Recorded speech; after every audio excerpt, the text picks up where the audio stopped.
Okay, good morning, everybody. Welcome to today's event. It's 9:30 on Wednesday morning.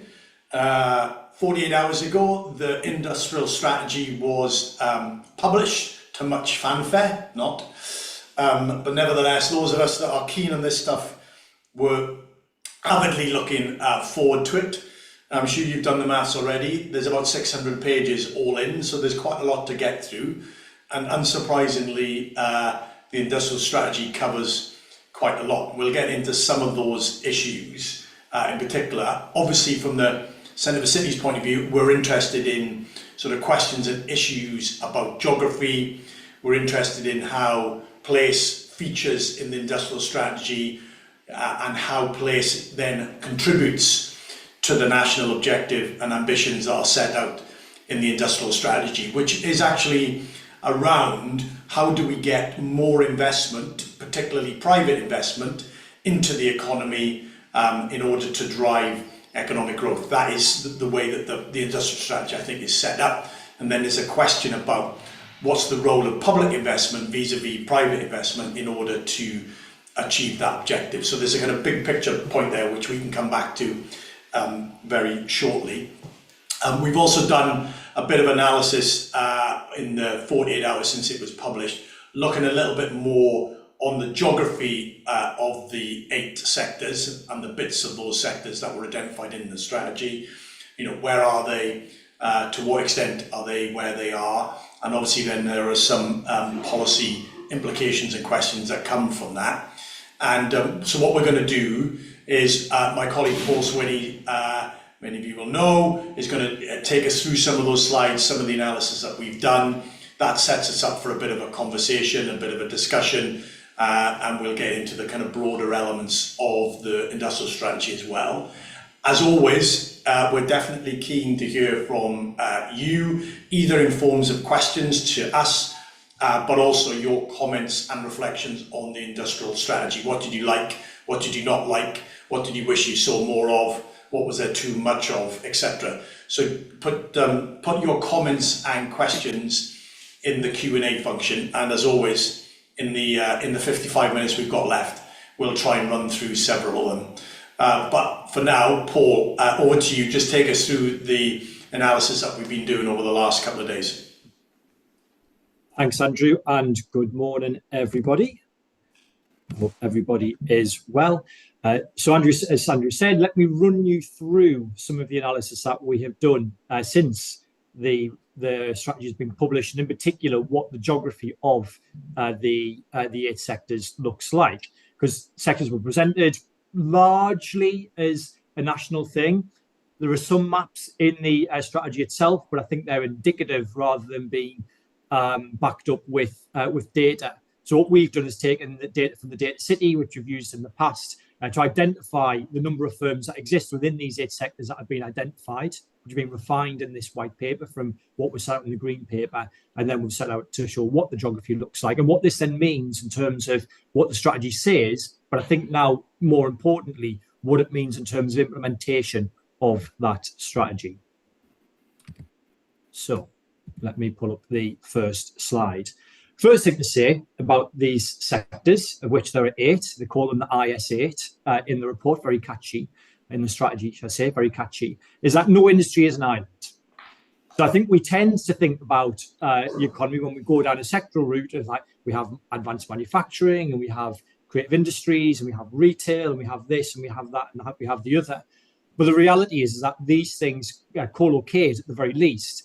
And these sector boundaries, I think, are becoming ever more arbitrary as we move into a world of a service, ever more knowledge-based, service-based type economy.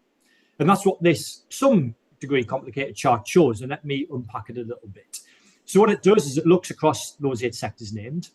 It correlates the geography of both. So it says, if you've got how much of one industry in one place, have you also got that other industry in that place too? And the closer the number is to one, the closer the answer is yes. If you've got one thing, you're much more likely to have the other. And in general, what you can see across there is that the numbers are positive. So if you've got more of one industry, you tend to have more of many of the other types of industry.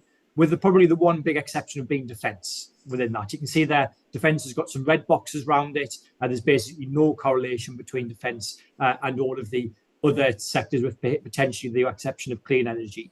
Now, that's not a surprise, probably, because if you're working in defence, you're probably not willing to share ideas and information with other companies. There are security risks to doing that, so that they tend to be a bit more independent, or at least not correlated with the locations of other industries, perhaps isn't a surprise. But certainly a lot of the other industries, you do see that positive correlation.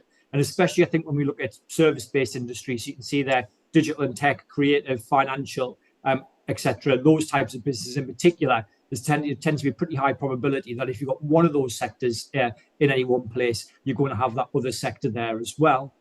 Which tells us something then about the location of these sectors, is that looking at them just through the lens of individual sectors potentially is not that helpful if actually they are co-locating in similar places, and actually it's the place that then starts to become important about where these things go, rather than the individual sectors themselves. And just looking at the sectors themselves and can potentially make you a little bit blind to that. So co-location is important. But where do they locate? Well, no industry is an island, as the last chart showed. They do tend to concentrate in one part of our island. So this map shows two versions of industries that are in, or businesses, sorry, that are in the 8 sectors. Left-hand side is all of the businesses that we're able to identify through the Data City data. And you can see there that those businesses are very much clustered within the Greater Southeast. So when the industrial strategy is talking about this part of the economy, inadvertently is in particular talking about the Greater Southeast. If we're talking about helping these sectors, inadvertently we're talking about helping the Greater Southeast, because that's where these sectors already are. And the chart on the right replicates this, but shows a little bit further, and it picks out those industries, not those businesses, not just that happen to be in those industries the government is identified, but use a further mark, and it says, say, within those categories, which businesses are the most innovative. And what you can see is you do put that further filter on and look at the most innovative companies within those sectors. Actually, is even more concentrated in the Greater Southeast. So very much on a first blush basis, looking at the location of these businesses, of these industries, tells a story about the Greater Southeast. But there's something quite interesting, I think, that this industrial strategy does much better than what the previous 2 versions did. So if we go back to the 2008 one, it wasn't quite that long ago, the 2008 one under Peter Mandelson, place didn't really feature at all. There were a couple of notional mentions to regions, but it was all about sectors and not really anything about place. Go forward then to 2018 and the Theresa May's version of the industrial strategy. There, place is there, but place very much was treated as everywhere was equally as important. Place is important, and all different places play equal sort of roles in the national economy. Which, it's great that place was there, but I don't think that's actually quite true in terms of different roles that different places play. And really, that's the innovation of the most recent strategy, in that it does recognise that different places play different roles in the national economy. Different places also have different potentials in terms of where they are currently and where you might expect them to be. And both of those things have implications then about the types of policy interventions you might make, but also how you prioritise your policy interventions too, and how you target them and how you make choices. And the industrial strategy makes a big deal about the fact that it has taken choices not only around sector, but around place as well. So let's unpack that a little bit, and that's what this chart does. Instead of looking at the map of the UK and saying, where are these different sectors based? Instead, it splits the country into 4 categories: city centres, suburbs, hinterlands, and deep rural. So hinterlands are areas around cities, deep rural are places that are quite a distance away. If we look at the light green and the dark green bars and add those 2 things together, that's sort of the cities as a whole. What we can see is that cities account for about 9% of land, which is the top bar, the dark green bit on there. But if you look at the number of firms in those 8 sectors that are located in cities, you can see it's about 67%. So 9% of land, but 2/3 of the existing firms in these sectors that the government is interested in are located in urban areas. And you can see there then underneath, in terms of the breakdown of the different sectors, that's pretty consistent across all those sectors as well. And I think even in things like advanced manufacturing and defence, things that require more space, things that maybe don't require access to other businesses because they want to keep their information guarded. Even they show a very clear preference for a city location rather than a hinterland or a deep rural type location. So actually thinking about this from an urban lens is quite important to understand what's going on. City is split into, said city centre and suburb. You can see that there's a strong preference for these sectors in city centres in particular. They account for just 0.1% of land, but about 32% of all of these firms. That's a huge differential, but I'm going to come back to that point later. So let's just keep the city point, overall city point in our minds for now.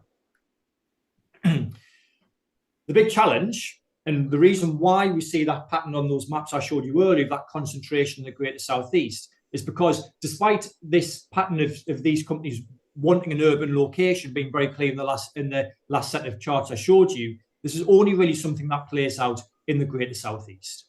So what we've done with this chart is we said, right, we've got Greater South East and rest of the UK, Greater South East on the left, rest of the UK on the right.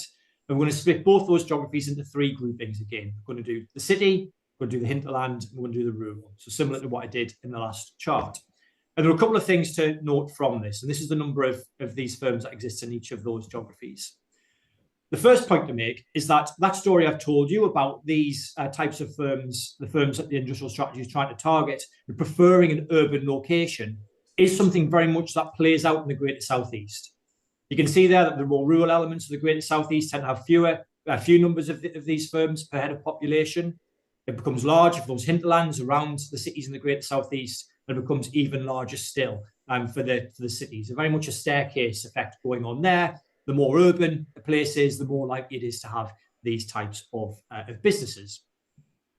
But if you look to the right-hand side and look at the rest of the UK, you can see there that it's very much less obvious, that pattern.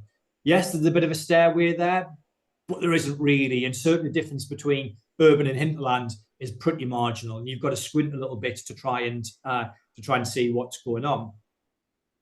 Which tells us something then about why we're seeing these differentials across the country. And you can see here from the purple dotted line there that these differentials that we see across the country are not driven by the varying performance of the deep light rural areas within these two parts of the UK. Whether you're deep rural in the southeast or deep rural elsewhere in the country, you just tend to have few numbers of these types of firms because inherently you're not offering these types of locations don't offer the benefits that these knowledge-based type activities want, which is access to lots of skilled workers and access to lots of ideas and information generally that you can share, with clean defence being more about probably the skilled element, less so about the sharing, creative industries, finance, etc., much more not only about the skills but also about that sharing element as well, which you particularly get within urban areas. So the thing that's driving the geography that we saw in those first maps is to some degree the hinterlands of the underperformance of hinterlands around cities elsewhere in the UK. You can see there's a gap between those middle bars, but in particular, especially, it's the underperformance of cities outside of the Greater South East is the reason why we're not seeing as many of these firms outside the Greater South East as what we should be seeing. Now, I think this is quite important because if you only look through the sector lens, then you basically support the stuff where it is already. If you instead, or in addition, put in the place lens and then put in this idea of potential as well, you then start to understand where we should be seeing more of this type of activity but aren't currently. And we should, in case of where we should be seeing this type of activity, it's not in the deep lying rural areas of places in the North Midlands, Scotland and Wales. It's in the hinterlands to some degree, but it's in the cities in particular. And this is where the underperformance is, and this is where we need to have a focus in terms of trying to bring those cities up to their potential. And this chart here shows a degree of the size of the challenge of attempting to do that. But in terms of within that urban bit, which bits of the parts that are underperforming in particular? Well, it's big cities in particular. This is something that we showed in our work in many different guises over recent years. But this chart shows it for how many of these cutting edge companies that the government wants to encourage to grow, how many of these cutting edge companies exist within big cities in particular. So what the chart here does is it says, right, let's look at the number of these cutting edge firms that any one place has. and let's plot that any one city has, and let's plot that against the size of that city, proxied by the size of the labour pool, the size of number of people that can commute into that city within the easy commutable distance. And what you can see here is that, yes, sort of a positive correlation, that that very simple trend line does slope upwards. So as places get larger, they tend to be able to attract in more of these types of cutting edge companies, which that's what theory predicts. As a place gets larger, it offers greater access to skilled workers, offers greater access to the ability to share ideas and information, because these things just multiply as a place becomes larger. These agglomeration benefits as they're known. But the relationship isn't fantastic. You don't look at this and go, slam dunk, yes, that's definitely playing out in the UK. And the reason for that principally is because if you look at the big cities, which are the purple dots with the green border to them, you can see the majority of the big cities in the UK outside of London are lagging, or sitting underneath that trend line. So Bristol and Leeds sit above it, well done to them. But places like Newcastle, Glasgow, Birmingham, Manchester, etc. are below that line, almost consistently as a group. And that's why that trend line is then not as striking as what you might expect, because if these big cities were performing, we argue, as they should be, they will be higher up in the chart, which would pull the trend line up, and then you would see a much more positive correlation. And it's the underperformance of these big cities in particular that are driving this very weak correlation between these two variables, when it should be much stronger than what it is.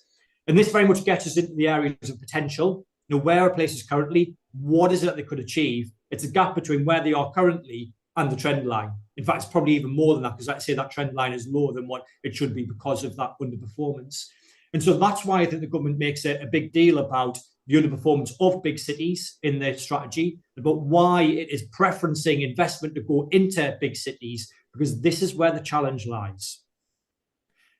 And the success of the industrial strategy, in part, will be dependent on the ability of it to try and make these big cities more attractive places for investment for the sectors it's picked out than they currently are.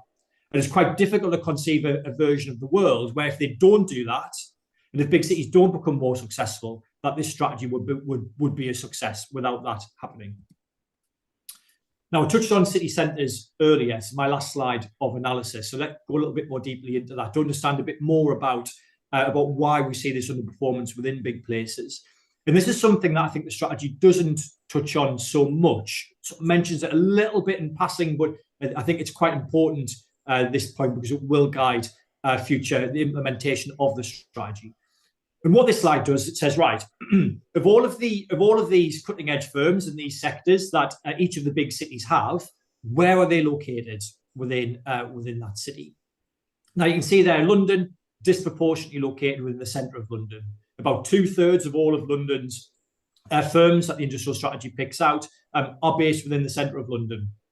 Why? Because city centres amplify the benefits of being in the city even further. If you're based in the centre, you've got the biggest access to the pool of workers, because transport routes point into that city centre.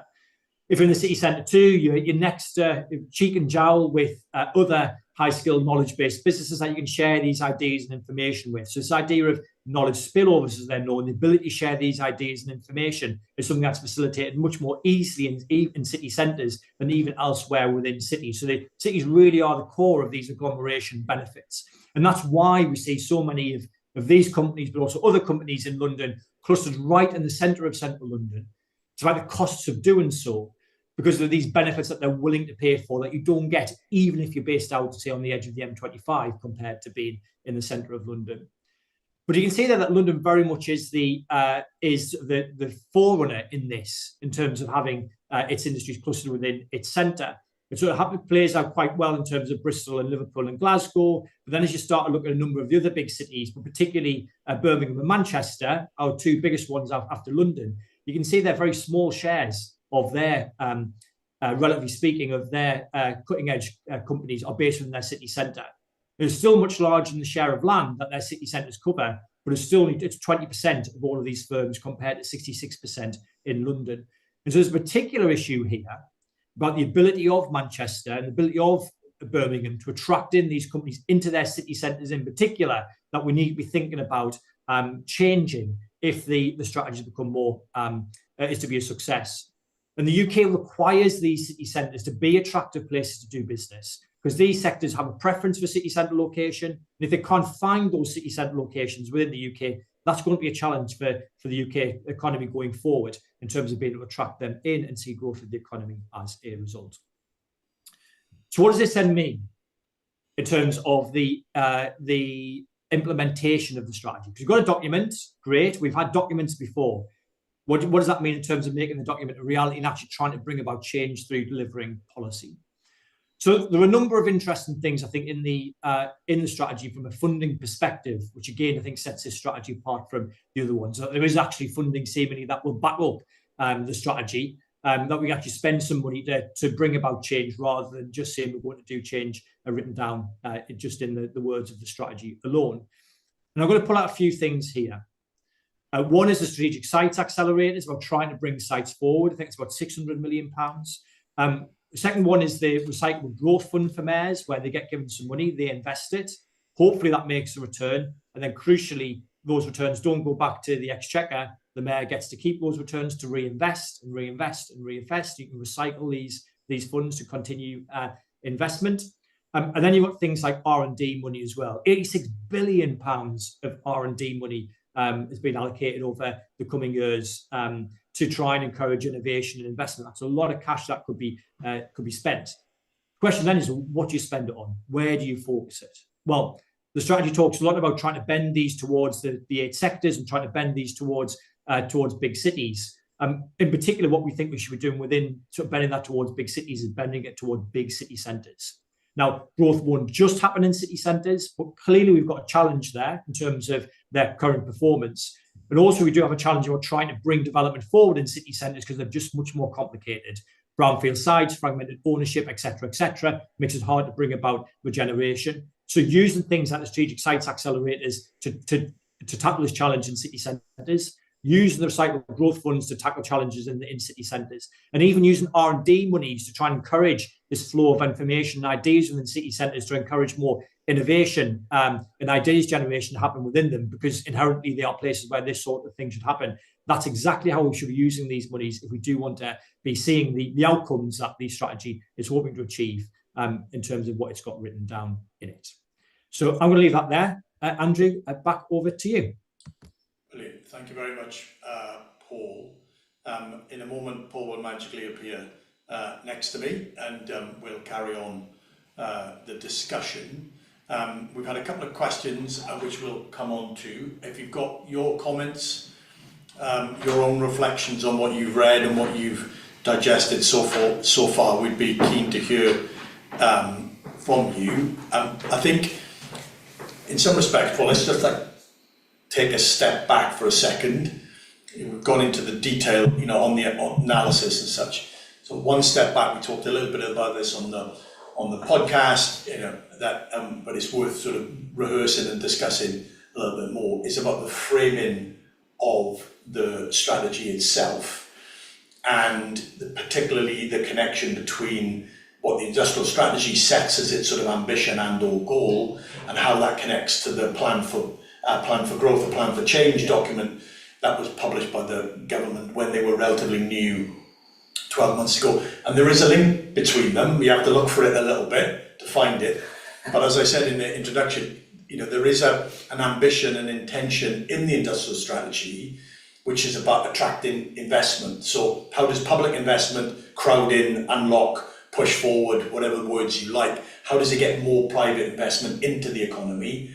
Because rightly, I think there's a diagnosis that one of the problems holding back the British economy has been a lack of investment, which has been a problem for us for several decades. So there is something there, but it's not quite as explicit as particularly as you and I would probably ideally want. Right? So I think there are a number of good things about the strategy, but this is probably the weakest bit, which I do think causes a bit of a challenge. In that I don't think the thing the government is trying to achieve is clearly expressed. Now, what do I mean by that? Well, if you look at the plan for growth, it talks about the UK being the fastest growing economy in the G7. Two challenges with that. First is, what do we mean by growth? Is it jobs growth or is it productivity growth? It should be productivity growth, but that's not defined. The second thing is that it talks about growth, where we could be the fastest growing economy within the G7 for over a year's period until the figures get revised. But let's say that that growth actually does happen. But it probably doesn't really touch the sides, I think, in terms of the bigger challenge, which is we lag far behind places like France and Germany in terms of standards of living. And the challenge is not to beat them in the race over the first 100 metres. The challenge is to beat them over in the race over the marathon. That's the scale of the challenge of what we've got. And so there's an issue there about, I think, defining of what they mean, but also then the timescales that they're attaching to it. The industrial strategy is meant to play into this overall goal, which isn't well defined. But then even with the industrial strategy itself, I don't think the goal is particularly well defined in terms of what it is they're trying to achieve. And I think if you look hard, we had to read it a couple of times to find it, it does say that it's about trying to make the UK, I think, the best place to invest, I think is the phrase. That's in the foreword. What does that mean? It's very intangible. It could mean one thing to one person, one thing to another. Now, that might sound a bit pernickety. Well, why do you care about that? Well, the strategy is meant to be trying to corral a number of different bodies, people in several different departments, central government, local government as they write their local growth plans, the private sector as it goes about trying to set out its plans. And I think if it isn't clear about what it is the strategy is trying to achieve, then there's a challenge then for everyone to fall in behind it, because what is it that, what are they aiming to do? I think it also becomes a bit of a challenge in that this overall goal of any strategy should be act as a filter to sort of sieve out good ideas come in. That's not a good idea, it doesn't fit with what we're trying to achieve. That one is a good idea, it does fit with what we're trying to achieve. And I think if that overall goal isn't well defined, all of a sudden it becomes much more difficult to say yes to one thing, no to another, and everything becomes very fuzzy as a result. Yeah. So I think there's probably a bit of work to still be done from the government to be a bit more crystal clear about what it is the strategy is trying to do, which will then ultimately make its life a bit easier because it will have good reason to say yes to one thing and no to another when we start to come to implementation. Yeah, that's a good point. Good point. Interested in reflections on that. So I think the second framing point, which actually you spent quite a bit of time talking about in the analysis, is actually a big sort of picture framing point. Is yes, there's a lot of emphasis, understandably, it always is, on the 8 sectors and the firms within those sort of sectors. But there is also a big recognition about the importance of our big city regions. And I think it's an interesting sort of frame to think about that, because I think there's two things. And we've had a question from Keith MacDonald on this, which I'll come to in a second. I think there are two ways that they're thinking about the big city regions in a framing context, interested in your thought. The first one is, I think they rightly recognise, you've said it towards the end of your presentation, that our big city regions are big parts of the national economy, but they underperform. And therefore, if we want more national economic activity, growth, whatever you want to call it, then our big cities are going to need to perform. So there's a frame in there, which is in the national context. But Keith's question is, do you think the government recognises the regional imbalance that you outline? And I think, yes, they do, because that's also in the strategy, if you look for it. They recognise that not only have we had very little national growth, we've got regional inequalities which are long-standing, etc. But to go back to my first point, I think the framing of that is that they also see big city regions as a way to actually deal with some of the regional imbalances as well. And they explicitly say, which they're right, that actually if our big cities are performing better, that has positive regional effects more broadly. It's not just a zero sum, the city does well, the hinterland does badly. That's not true, the evidence is clear on that. So there's a kind of double framing on the big city regions, national context and actually a regional inequality context. The route through to dealing with both of those is big city regions. Yeah, now, I guess the beauty of that is you're able to deal with both of those challenges with one response in terms of the problem is in performance of these big places. But I think there's something quite interesting in that in terms of how we position it and how we think about it, because the principal challenge that the industrial strategy should be focused on is the performance of the national economy. How do you deal with that underperformance of the national economy? Well, you principally deal with the underperformance of the biggest places. And it's quite hard to perceive a world where the UK economy is substantially better, stronger, without trying to deal with this underperformance of these big places. I think that's important because this isn't the case of, well, the national economy is over here, but also actually we don't really get growth elsewhere in the country, so we need to do something about that. So here's something about big cities for that. That big city point is crucial for the national economy bit. The good news is that if we get that right, you also then deal with the regional imbalances problem, because these big cities should be generating much more prosperity for their broader areas than what they currently do. Yeah. London does that, Bristol does that to some extent, cities on the continent do that, but we don't see that for many of our big places here. So that might seem like a bit of a nuanced point, but I think it's quite interesting to think about where we've got to in terms of thinking about place in the national economy. And that, if we go back to 2008, 2009, 2010, 2011, there'd be budget documents that would come out and they'd go, right, this is for the economy.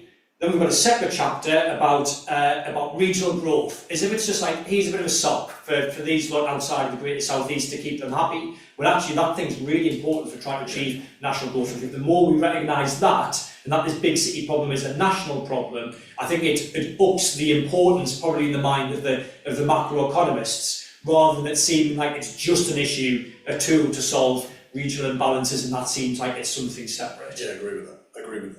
Let's move on to a third sort of framing kind of context, which again I think has two aspects to it, which is when we think about institutions, and we talked a little bit about this previously, you notice quite clearly that the strategy is signalling that our metro mayors and our mayoral combined authorities are really quite important institutions in order to be able to be the vehicle through which the coordination, the complementarity, the prioritisation, etc. happens at that sort of city region scale. Very, very clear signal, I think, that at that sort of scale, the metro mayors and the MCAs are by far the most important institution. I think that's quite important. Get your reflections on that. The second aspect, I think, which is also interested in the strategy, is also, as part of that, a very, very clear signal that national institutions like the National Wealth Fund, the Office for Investment, the British Business Bank, etc., will have to do more and are being mandated to do more, to work more closely with the MCAs and with the metro mayors to think about how they can support them in proposition development in order to attract more private investment into their patches. So national institutions having to have much more regard and engagement and partnership with local or regional institutions than maybe historically has been the case. So again, there's sort of an institutional framing which I think is quite important and sends very clear signals, I think, around the prominence of the metro mayors within that system and how that will play forward as we go into the future. Yeah. So I think obviously it's very welcome that they have got this focus on the mayors, but there's an interesting thing within this, in that if you think to the 2008 strategy, mayoral combined authorities didn't exist. There was a mayor in London, but not elsewhere in the country. Go forward to 2018, when it was published, it had probably been in place about a year, I think it was, and that was only a couple of them. It was Manchester, Liverpool City Region, etc. Not even West Yorkshire didn't have a mayor at that stage, if I remember rightly. I think they came later. And so these institutions didn't exist then. I think now we do have them in place, which makes it easier, I think, to start to implement some of this place-based approach, because you have those institutions that are capable of being able to deliver these things over the area that these local economies operate. It's not Manchester chopped into lots of different local authorities. It's thinking about Greater Manchester, the area that people live and work their lives over, the area that a lot of economic policy should be done at, the scale it should be done at. I think there's also something interesting in that having those institutions in place probably makes it easier, / also probably more of a small p political imperative, that national institutions like the National Wealth Fund, British Business Bank, go and engage with them. Yeah. I think it would have been easier in the past to notionally say, oh yes, well okay, we'll go and speak to Leeds, or we'll go and speak to Nottingham. But not really. You don't really go and speak to the local authority leaders. Whereas I think when you've got someone a bit more prominent, like Steve Rotherham or Andy Burnham, saying, you're going to come and talk to me now, and we're going to do business, and we've got a plan. I think it probably becomes a little bit clearer that these types of national bodies should be engaging with these local institutions that have been created. I think there's two things probably still we need to work on in that front. I think the first one is getting those institutions, national institutions, to understand that you're not just engaging with these people because they're a bit more prominent and just having to play the small p politics, but actually understanding that different places play different roles, and actually Manchester should be doing much better than it currently does, and there's a role for the National Wealth Fund, or there's a role for the British Business Bank in terms of trying to turn that around, as opposed to being totally space blind. And there's a politician over here shouting, so go and talk to him or her. It's actually understand, look, this place is important, the politician is also important, and to engage with that place, we go and talk to the politicians. That theory, I think, is quite important, which hopefully I've just set out why there. We've got lots of the research reports that do that as well. The second challenge to this is that, yes, all of our big cities in England have a deal, but there's one big city elsewhere in the UK that doesn't have a deal. Where could it be, Paul? Where could it be? And that's Glasgow. Tell us. So we did devolve to Holyrood before we devolved to any of our city regions in England, but then all that power stopped in Hollywood. Hollywood? Holyrood. If only Hollywood. That would have been a different proposition. In Holyrood. And that just doesn't make any sense. If we think devolution is important for the economy, if we think devolution is important for growth, we should have a devolution deal in our fourth largest economy in the UK before we start worrying about giving a devolution deal to Somerset and Wiltshire. No disrespect to Somerset. We love you. We love you all. You're probably not on the call, but that's fine. And that's something that I think the Holyrood government needs to grapple with, but it's something the UK government needs to grapple with too, because Glasgow not having a devolution deal is a problem for the UK economy. Therefore, that's a problem for the UK government. Yeah, I agree with that. Just to come back to the previous point that we were talking about, about the national and the local or the regional. I think it's also a reflection which we hear when you go to talk to different MCAs, is that they do recognise that they need additional capacity and capability and access to skills in order to do some of the more complicated investment propositions that ultimately are going to be the ones that unlock private investment. And they're not going to be able to, and possibly it's not even desirable for every one of the MCAs to have all of these skills and capacity and capabilities in-house. There is a sense that there is a degree of expertise that is required, and actually lending that or borrowing that from institutions like the National Wealth Fund, which we know, actively being engaged, but also the British Business Bank, etc., is a way that we can get more capacity and skills into the MCAs to do specific things without necessarily overloading them or making them incredibly large organisations in and of their own right. Yes, that is true, and hopefully that will be a shortcut to some of that. I think there's an interesting related point to that as well, though, in that I think it was re-announced in the spending review. I don't think it was necessarily a new announcement, and I think it is noted again in the industrial strategy, is that the government's got this ambition to send more civil servants out of Whitehall to go and do their civil service jobs, national civil service jobs, elsewhere in the country. Now, I think what's interesting with this is that decentralisation of jobs, of national functions, is not the same as devolution. So basically, whether you're doing your job in your national government job in Whitehall, or whether you're doing it in Darlington, you're still doing this national job, just happen to be in a different location now. You might have a slightly different perspective on the world, or slightly different experience, which might mean you do your job slightly differently, but you're still working for the UK government. That's decentralisation. Devolution is about the passing of powers down to subnational areas, and with that taking jobs with them, so that function that was done by national government before is now done by local government. And I think we probably haven't seen on your capacity point, Andrew, doesn't really feel like, as we've passed some powers down, we've seen a shrinking of the national state and a growth of the local state in order to deal with the ability to take on these powers. And I think there needs to be a bit more of a conversation there about, well, do we really need this function in MHCLG? Do we really need this function in DBT? Do we really need this function in Treasury? Or should actually that be reallocated to the mayoral areas, so they have got the capacity to be able to do some of this? So yes, lending on the expertise of those national institutions like the National Wealth Fund, but also I think there's not much of enough of a conversation had about why have we not seen a reduction in jobs in national, and that funding then going to local, allowing them to build their local capacity. Yeah, I agree with that. So another sort of framing point, actually we've had quite a few questions on this. Good illustration of the point I'm trying to make from Darren Mournford.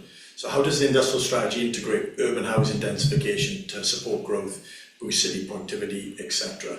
And I suppose the framing point is, what's in the industrial strategy, but what's not in the industrial strategy. You have to think about those two things. Because on the one hand, rightly as Darren's sort of question points at and gets at, is that when we think about what drives productivity growth, employment growth, economic growth at the place level, some of those things are going to be by definition outside of the industrial strategy as you would characteristically kind of think about it, but they are nevertheless important. Urban housing particularly, and where it is in the urban environment, is really quite an important factor. We've done some work that illustrates that point.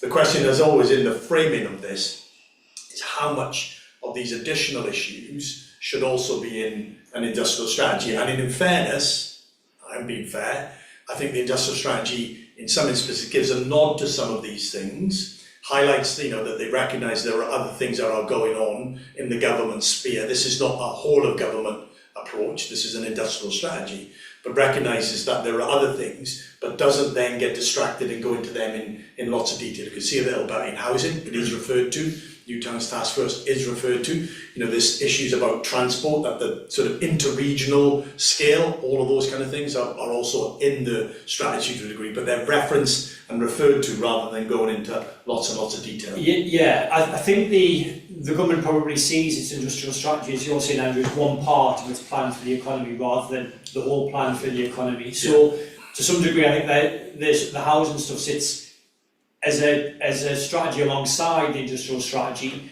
rather than being subsumed by it. That said, the industrial strategy does note about new towns, it does talk about planning as well in it. I think probably the issue the government has got, and we're going to write a piece on this, I think, to try and pull some of this together, is that it hasn't been explicit about how these different pieces are all going towards trying to grow the national economy and how then these pieces sit together. So I don't think there's an explicit recognition that the industrial strategy is trying to do this. We're also doing something around housing and planning, we're also doing something around transport, we're also doing something around skills, and all these things together then sort of try to meet this overall goal of the goal should be trying to make us as productive as France and Germany. That isn't what the goal is, that is what it should be. It should be explicit around that. The fact that overall goal is missing makes it more difficult to corral all those different strategies and probably understand how they fit together, because are they all gunning for the same thing or not? And I do think there's probably a job for the government to articulate a little bit better about what its approach is to growing the economy and how these things then fit together. Because basically we've got all the jigsaw pieces are in the box, but I don't think they're necessarily being put together. And that's where the hard work's being done. The easy bit is probably just to articulate how all those things do weave together. And that's it. I think we're intending to try and do that job for them in the next couple of weeks with a piece I will write. Yeah, and it's an interesting one. Very much a friend of the centre, David Hyam, who's a wise man. I hope he won't mind me calling him that. He and I have often talked about this sort of stuff, and it's a recognition in part in the question, which is about the relationship in classical terms, as we often think about them, between industrial strategy or industrial policy and regional policy. David rightly makes the point that regional policy is often broader than and covers a broader set of issues and considerations than maybe a classic industrial policy. I think that is entirely right. I completely agree with David on that. One offer I would say is that sometimes regional policy ignores too much industrial policy, what's driving growth, what's driving investment, what's driving productivity, because it overly focuses on other things. Would be one observation, or David might disagree with me on that. But having considering that, the reason I'm making that point is because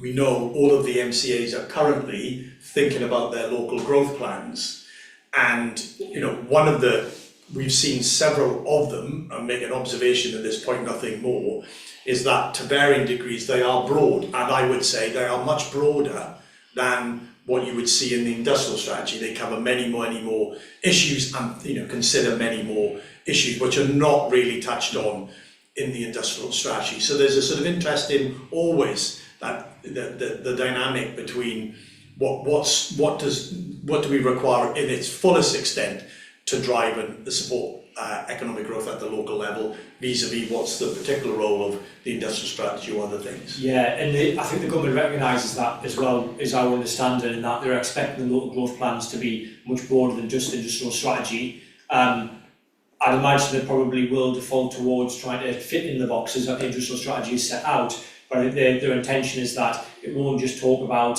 how to get growth going in the 8 sectors they've identified, but actually think about the broader challenges that a place has. I think recommendations that 2 local places that are writing their growth plans at the moment is not to be overly constrained by the national sectoral choices, because those things are probably going to affect or be more relevant in some places than others. The key is about how do you try and attract growth in from the sectors of tomorrow, whatever they might be, which probably means that you're doing a set of place-based interventions, which you would do irrespective of what sector you pick out anyway. So that's where I think the transport, the housing, the planning, the city centre investment, public realm, etc., then all come in under one document, hopefully, because I think those things, it's very much more clear on how those knit together in one plan at a scale of a city or city region, as opposed to trying to talk about those things at the national level. Yeah, very good. Good to see that we have an active audience. Ahmed Gorge said, I am on the call. Obviously, he represents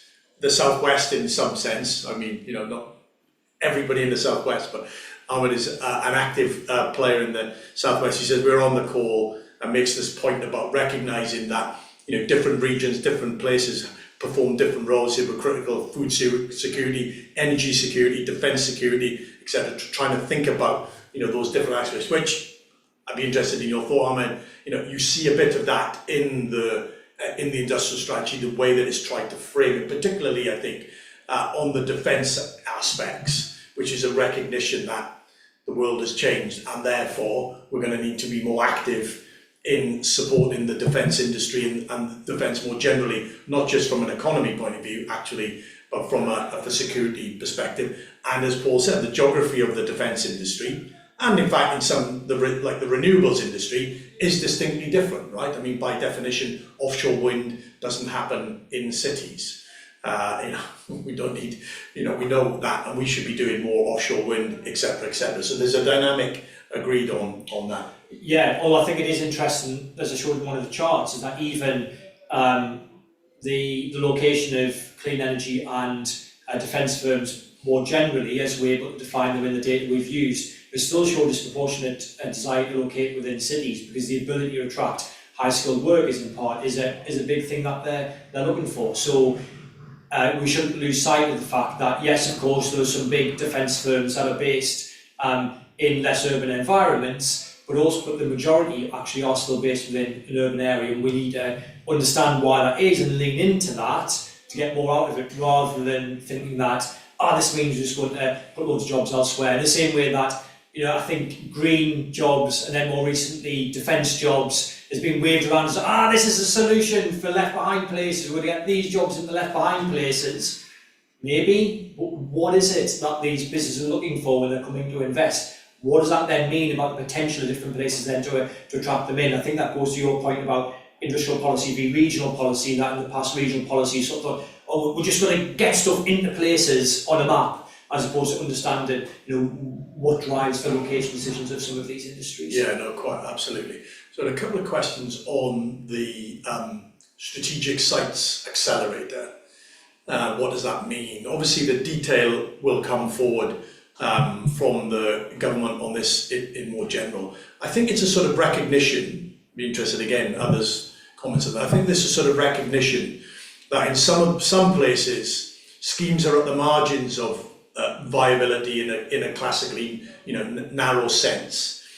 And, there may be a role for public investment in whatever form, grant or repayables, etc., in order to unlock some of those sort of stalled schemes. And probably, not exclusively, some of them have stalled simply because of inflation costs over the last 2 years. Cost of labour has gone up, cost of materials has gone up quite considerably, etc. So in a sense, those schemes that were viable 2 to 3 years ago, maybe not viable in a financial perspective because there's been quite a significant cost increase. Now, we could say, well, that's just the way it is. If those schemes are not viable, we don't take them forward. But for certain, then we need to, we need to be mindful that was likely to slow or even indeed hamper, the further development in places, particularly some of those places.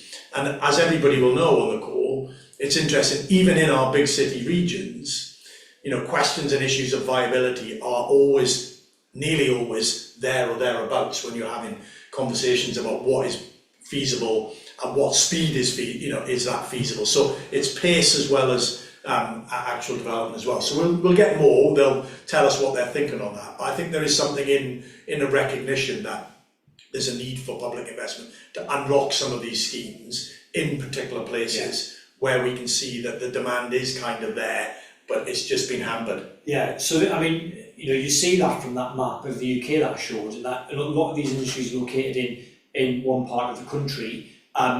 There's a reason for that, is because they're getting the benefits that they want to, that they're looking for, and the other parts of the country that are not offering these benefits. That suggests that there are market failures going on. That actually, if these places are operating the way they should be, big cities in particular, they should have a lot more of these types of industries than they currently have.